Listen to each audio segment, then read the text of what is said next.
Oh, it does fit a lot better now. I don't know what the heck happened. Maybe I did have wires in the way.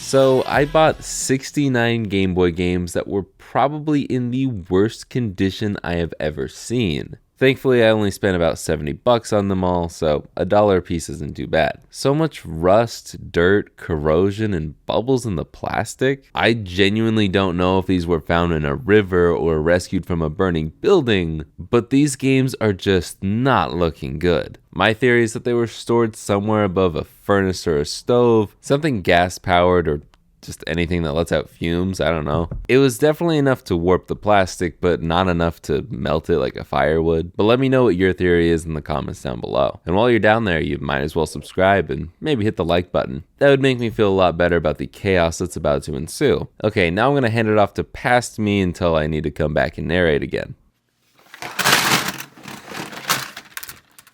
So here's how this is gonna work. I'm going to take a game like Kirby here. Kirby's Dream Land. Whoop. Kirby's Dream Land. Pretty sure. Don't really know. This is in terrible condition. We're gonna just clean up all the pins. I'm gonna take a Q-tip and I'm gonna spray it. Yes, I know I sprayed the stickers, but none of these are in good condition, so I don't care. All those pins are hopefully clean. Okay, well, this one clearly won't work, so no matter how many times I try, we're gonna put it off to the side, and then we're just gonna rinse and repeat and test them all. Test all these lovely games. So that was the plan until I discovered the insides are much worse than I thought. I decided I should peek inside all of these before I start cleaning all the pins.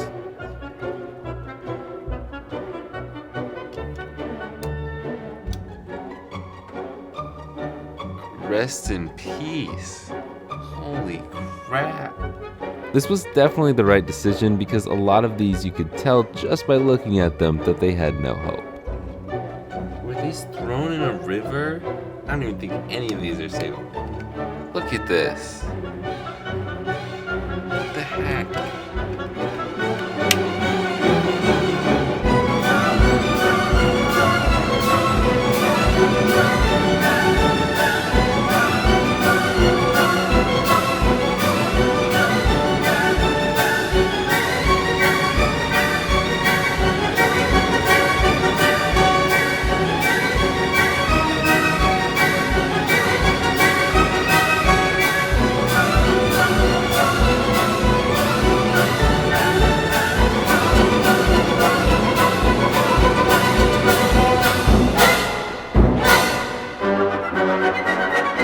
Okay, this hand is disgusting. This is all disgusting. So these are all the games that I could not fix. These are the games that I think I can fix. And these are all the working ones. Most of them are gone. And this is all of the mess that I have made. That's 16 working ones, 15 maybes, and the rest are. Now that I condensed these into a smaller pile of games that I think I can actually save, I was able to take more time to clean and test everything individually. Some of them just needed a light cleaning with IPA and a toothbrush. Some of them had a little more gunk that required a metal bristled brush. I actually learned that it's okay to use these because of this video, and it works really well. It just never feels or sounds right. I just wouldn't use a ton of force or do it too often. But not all of them were that simple. Some of these needed to be completely resoldered. So I put a bunch of flux over the top of all the joints on the board, make sure my iron was clean, add a tiny bit of fresh solder to the tip, and go over every single pin on the board. The reason I have to do this is because over time solder gets old and it doesn't work as well or at all. Obviously this can be quite a problem. Thankfully this is pretty easy to do. If your board isn't completely screwed and you know how to solder. All I'm doing here is reflowing the old solder by heating it up and mixing in some new solder. You can tell it's reflowed when it goes from gray and dull to silver and shiny. If you're struggling to do this yourself, turn up the heat on the iron a bit. Normally I have my iron at 300 degrees Celsius, but for old solder I'll bump it up to 350 or even 375. Just be very careful. And while refilling the solder worked wonders for a lot of these carts, it didn't for all of them. I had a few that would recognize there's a game inserted, but it would get stuck on a white screen. Google says I need to reflow all the solder on the board, but I already did that. If you have any ideas, please let me know. A couple games had pins with torn pads, kind of like the N64 game I fixed for my very first YouTube short. When that happens, you need to solder a wire to the pin and somewhere else along the trace that it was supposed to connect to. But even then, some of those didn't work. So this is where I decided to try some experiments. Warning, viewer discretion is advised. Some of the things you're about to see are not for the faint of heart. Also, I paid for these and I own them, so I can do whatever the heck I want with them. So I don't want to hear any of it. But anyways, I did the thing that everybody's always told me not to do. I put solder all over the pins that connect to the cart slot. Sorry. I only did these to a couple of carts whose pins had seen better days, and I did it to make it easier for them to connect to the cart reader on the Game Boy, but I didn't get any of them working anyways. By now you're probably thinking, how's he gonna fix all the plastic? I'm not.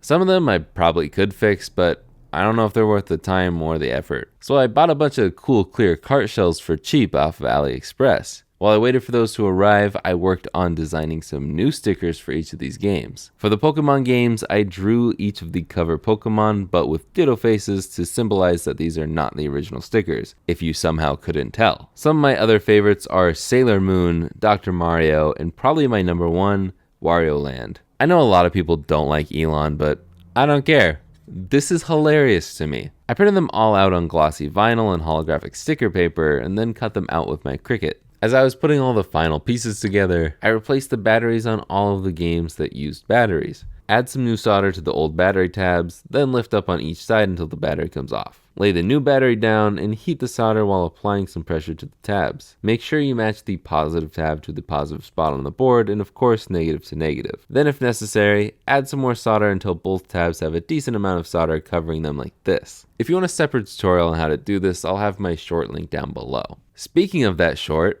a lot of you told me that I have to use a battery holder instead. Which, yeah, I totally get that, but I solder almost every day, and even if I give this up later in life, I still think I'll be able to manage to pick up a soldering iron and do this all over again in 30 years when this battery finally dies. But it still piqued my interest, so I tried it. I got 10 of these CR1616 battery holders from eBay and 10 batteries from Amazon. I'll link both down below, but it's pretty much the same steps. Desolder the battery, solder in the battery holder, and then drop in the battery. In this case, the Y prong is the negative. I'll have another short dedicated on how to do this soon, so subscribe so you don't miss that. But once I was done adding batteries, I just had to screw it together and add the stickers. So how many of these 69 games was I able to save? If you lost count, that's a grand total of 19. And yes, I fixed every one of them. That is a terrible completion percentage, but considering how bad these were, I'm happy with it. What am I going to do with all these? Well, I'm going to keep some of them. And the ones that are duplicates or the ones I just don't want, I'll sneak them into some of the future orders from the Game Boy mods that we make on stream. You know, the streams that we do every Monday and Wednesday at noon right here on this channel. I guess if people really like the stickers, I could sell them on my website, retroremastered.com. Let me know if that's something you want.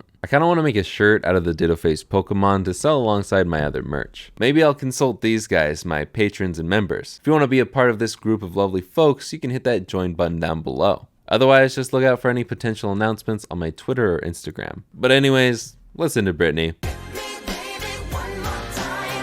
Like, subscribe, and I will see you guys in the next one. Later, guys.